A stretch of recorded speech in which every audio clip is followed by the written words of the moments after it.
त्रयोग्यवस्थाना वनमाली विष्णोर्व्यवसायः जगन्नाथः शकुचक्रगदाधरानन्दकदारी तिरुनामाधारायै परमेश्वरा शेषशयन गरुडवाहन गमनधारी ऋषिकेशाव्यक्ताव्यक्तः परमात्म परमेश्वरा शक्तिस्वरूप राक्षस संहारका भक्तजन पोषका आर्तजन रक्षका वासुदेव श्रीहरिदयामया मोक्षकारका अवतार पुरुषा दुष्ट शिक्षक शिष्ट रक्षका वासुदेवाय धीमहि श्रीलक्ष्मी प्राणवल्लभा वनमाली वैकुण्ठनाथा श्रीलक्ष्मी प्राणवल्लभा शेषशयना वासुदेवा प्रद्युम्नाय नमो नमः धर्मस्थापक लोकपालक ब्रह्माण्ड नायक श्रीहरि सर्वलोक शरण्य दयामय नित्य वैकुण्ठ नाम हरि हरि हरि नारायण सर्वे जना सुखिनो भवन्तु सर्वे हरि जना हरि नारायण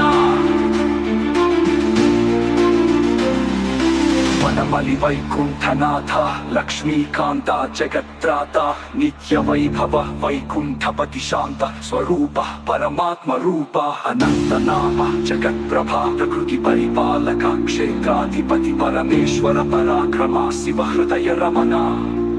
शंखुचक्र गदाधराय हरे नंदकदारी गोविंद हरे शेषशयन गरुड वाहन गमनधारी ऋषिकेश हरे शंखुचक्र गदापाणि वासुदेव श्रीमन्नारायण हरे ओम नमो नारायणाय वासुदेव श्री हरि हरे शेषतले शयन भगवान चिदानंदमय रूप हरि सर्वलोक शरणागत पालक नित्य वैकुंठ नाम हरि वनमाली वैकुण्ठनाथ श्रीहरि श्रीलक्ष्मी प्राणनाथाय ऋषिकेश हरे हरे वासुदेवाय धीमहि गोपाल गोपिका रमण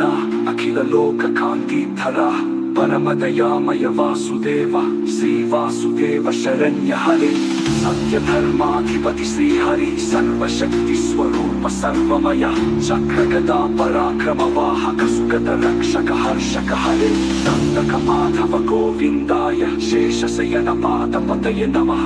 अनंत जय हरि हरि हरि हरि वासुदेवाय धीमहि ललिताय नमो नमः।